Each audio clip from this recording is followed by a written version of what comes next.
জরায়ুমুখ cancer প্রতিরোধ করার জন্য এসপিভি টিকা কার্যক্রম চালু হয়েছে। সো এই টিকা কার্যক্রমে অংশগ্রহণ করার জন্য বা টিকা নেওয়ার জন্য আপনাকে সর্বপ্রথমে কিন্তু নিবন্ধন করতে হবে। সবার প্রথমে জেনে নেওয়া যাক যে কারা আসলে এই টিকা নিতে পারবে। পঞ্চম থেকে নবম শ্রেণীতে অধ্যয়নরত যেসব ছাত্রীরা আছে এবং 10 থেকে 14 বছর বয়সী শিক্ষা প্রতিষ্ঠানে আসে না এমন যেসব কিশোরী আছে, অর্থাৎ যেসব মেয়েরা আছে 10 থেকে 14 বছর বয়সী, সেসব মেয়েরা কিন্তু এই নিবন্ধন করতে পারবে।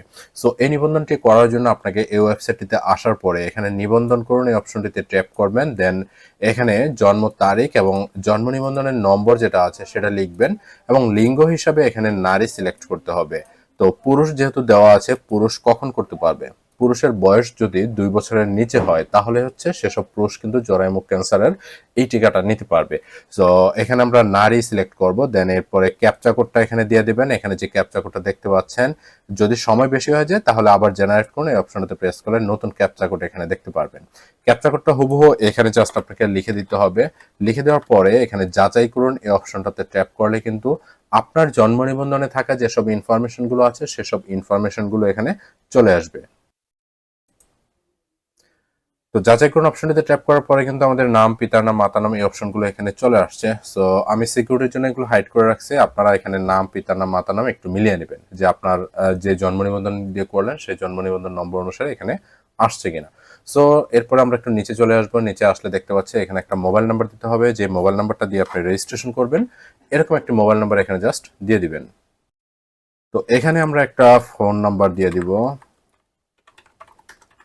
ওকে, একটা ফোন নাম্বার দিয়ে দিলাম, যে ফোন নাম্বারটা আমাদের কাছে আছে এবং সব সময় ব্যবহার করতে পারবো এরকম একটা ফোন নাম্বার দিয়ে দিব। তো এরপরে আমাদের যে বর্তমান ঠিকানা, যে ঠিকানা আমরা বসবাস করতেছি, অর্থাৎ যে ঠিকানা আমরা টিকা নিতে চাচ্ছি সেই ঠিকানাটা এখানে আমরা পর্যায়ক্রমে সিলেক্ট করে দিব। তো সর্বপ্রথমে বিভাগ হিসেবে যেহেতু ঢাকা বিভাগে পর্যায়ক্রমে চালু হয়েছে, সেক্ষেত্রে শুধুমাত্র ঢাকা বিভাগের জন্য এটা রেজিস্ট্রেশন করতে পারবেন। অন্যান্য বিভাগে যখন চালু হবে তখন কিন্তু অন্যান্য বিভাগগুলো আপনি সিলেক্ট করলে তখন রেজিস্ট্রেশন করতে পারবেন। সো আমরা ঢাকা বিভাগ দিয়ে আমি যে এলাকাতে আছি সেই এলাকা এখান থেকে সিলেক্ট করব। দেন সিলেকশন করার পরবর্তীতে এখানে সাবমিট করলে কিন্তু আপনার মোবাইল ফোনে একটা ওটিপি কোড চলে যাবে। তো এখানে পর্যায়ক্রমে সকল অপশনগুলো আমি জাস্ট এখানে সিলেক্ট করে দিব। সিলেক্ট করার পরে গ্রাম, পাড়া, মহল্লা এটা আপনি চাইলে এখানে লিখে দিতে পারেন। কারণ হচ্ছে সকল টিকার যে কার্ডগুলো আছে এই টিকার কার্ডগুলো অনেক সময় দেখা যায় আমাদের খুব কাজে লাগে, সেক্ষেত্রে আমি ঠিকানাটা এখানে লিখে দিচ্ছি। এটা এক সময় কাজে লাগতে পারে। সো এটা লেখার পরে জাস্ট সাবমিট দিব। সাবমিট করার পরে দেখুন যে এখানে কিন্তু একটা ওটিপি কোড চলে আসছে। সো আমার মোবাইল ফোনে চেক করে দেখতে পারবেন যে আসলে এখানে একটা ওটিপি কোড চলে যাবে। সেই ওটিপি কোডের 4 ডিজিটের যে নম্বরটা আছে সেই নম্বরটা আপনাকে এখানে দিতে হবে। এরকম 4 ডিজিটের যে কোডটা পাবেন সেই কোডটা এখানে দিয়ে দিবেন। দেওয়ার পরে হচ্ছে এখান থেকে সাবমিটে প্রেস করে দিবেন। সাবমিটে প্রেস করলে দেখুন যে আপনার এটা কিন্তু নিবন্ধন কমপ্লিট হয়েছে, এরকম একটা নোটিফিকেশন আসছে এবং এখানে আপনার নাম, মাতা পিতার নাম, মোবাইল নাম্বার, জন্ম সনদ, ডিটেল ইনফরমেশনগুলো এখানে পেয়ে যাবেন। সো টিকাদার প্রোগ্রামের এখানে কিন্তু একটা অপশন আপনি পেয়ে গেছেন যে এইচপিভি টিকা নিবন্ধন করুন। তো আমি এখান থেকে এইচপিভি নিবন্ধন করুন এটাতে প্রেস করলাম। প্রেস করার পরে দেখুন এখানে কিন্তু একটা অপশন চলে আসছে যে নিবন্ধনের ধরন সিলেক্ট করুন, যে পঞ্চম থেকে নবম শ্রেণীতে অধ্যয়নরত ছাত্রী অথবা 10 থেকে 14 বছর বয়সী বিদ্যালয় বহির্ভূত কিশোরী, অর্থাৎ যারা বিদ্যালয়ে আসে না বা পড়াশোনা করে না কিন্তু যাদের বয়স 10 থেকে 14 এর মধ্যে আছে, সেক্ষেত্রে আপনি এটা সিলেক্ট করতে পারেন। আর যদি পড়াশোনা করে থাকে তাহলে আপনি এটা সিলেক্ট করবেন। ওকে, এটা সিলেক্ট করার পরে কোন প্রতিষ্ঠানে পড়াশোনা করে সেটা আপনাকে খুঁজে বের করতে হবে, যে সেটা কোন বিভাগে, বিভাগ সিলেক্ট করবেন, কোন ডিস্ট্রিক্টে আছে সে ডিস্ট্রিক্ট, তারপর হচ্ছে থানা, তারপর হচ্ছে এখান থেকে ইউনিয়ন দিয়ে দিবেন যে কোন ইউনিয়নে আছে। ইউনিয়নের পরে আপনার শিক্ষা প্রতিষ্ঠানের নামটা এখানে আপনাকে খুঁজে বের করতে হবে যে আসলে আপনি কোন শিক্ষা প্রতিষ্ঠানে পড়াশোনা করতেছেন। সবগুলো শিক্ষা প্রতিষ্ঠান আপনি পেয়ে যাবেন এখানে। সো সেই সব শিক্ষা প্রতিষ্ঠানগুলো এখানে জাস্ট খুঁজে বের করবেন। খুঁজে বের করার পরে কোন ক্লাসে পড়াশোনা করতেছেন সেই ক্লাসটা এখানে খুঁজে বের করতে হবে। সো এখন সেই ক্লাসটা আমি খুঁজে বের করে দিলাম এখান থেকে। ওকে, সেটা দেওয়ার পরে হচ্ছে আমি এখান থেকে জাস্ট অষ্টম শ্রেণী দিয়ে দিচ্ছি। দেওয়ার পরে এখান থেকে আমি সাবমিট করুন এই অপশনটাতে ট্যাপ করে দিলাম। ট্যাপ করার পর কিন্তু আমার এটা রেজিস্ট্রেশন হয়ে গেছে। সো এখন কি করব, আমি এইচপিভি টিকা কার্ড ডাউনলোড করুন এই অপশনটাতে ট্যাপ করে দিব। এই অপশনটাতে ট্যাপ করলে দেখবেন যে একটা টিকা কার্ড আপনার সামনে চলে আসছে, যেটা হচ্ছে এইচপিভি টিকা কার্ড। এই টিকা কার্ড নিয়ে হচ্ছে আপনাকে টিকা দিতে হবে। তবে সবচেয়ে গুরুত্বপূর্ণ ইনফরমেশন হচ্ছে যারা বিদ্যালয়ে পড়াশোনা করতেছেন তারা হচ্ছে বিদ্যালয়ে একটা নির্দিষ্ট ডেটে কিন্তু আপনাদের টিকা কার্যক্রমটা কমপ্লিট করা হবে। সো তার আগে আপনি টিকা যেই রেজিস্ট্রেশনটা আছে রেজিস্ট্রেশনটা কমপ্লিট করে নেবে। তো অনেকেই আছে যে টিকা নিয়েছেন বা টিকা নিতে চাচ্ছেন কিন্তু রেজিস্ট্রেশন করতে চাচ্ছেন না, সেক্ষেত্রে কিন্তু আপনি পরবর্তীতে বিপদে পড়বেন। তো আগে থেকেই আপনি টিকা রেজিস্ট্রেশন করে নেন, সেটাই আপনার জন্য বেটার হবে।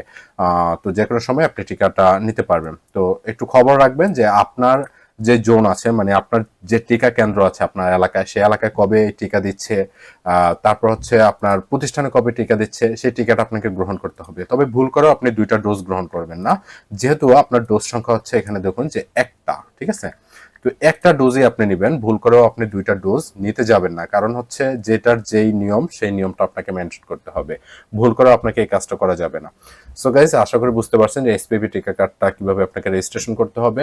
সো রেজিস্ট্রেশন করার জন্য যে ওয়েবসাইটে যেতে হবে সেই ওয়েবসাইটটি হচ্ছে VAX vaxepi.gov.bd। এই ওয়েবসাইটে যাওয়ার পরে হচ্ছে আপনি নির্ধারিত প্রক্রিয়ায় কিন্তু আপনি রেজিস্ট্রেশন করতে পারবেন। ওকে, তো এই সংক্রান্ত বিষয়ে যদি আরো কোনো কিছু আপনার জানা থাকে তবে অবশ্যই কমেন্টস করে জানাবেন।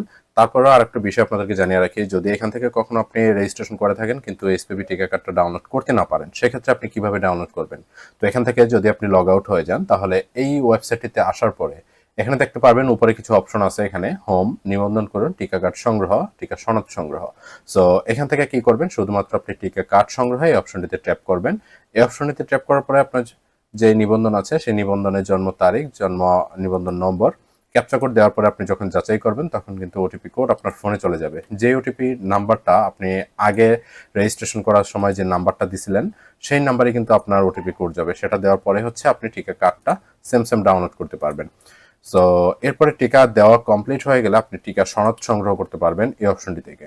এখান থেকে এসে আপনি জাস্ট যাচাই করবেন সবগুলো অপশন ফিল আপ করার পরে, তারপরে হচ্ছে আপনি টিকা সনদ গ্রহণ করতে পারবেন। সেই টিকা সনদটি আপনি পরবর্তীতে সংগ্রহ করে রাখবেন। তো গাইজ, আজকে এই পর্যন্ত, পরবর্তী ভিডিও দেখার আমন্ত্রণ জানিয়ে শেষ করছি। আসসালামু আলাইকুম।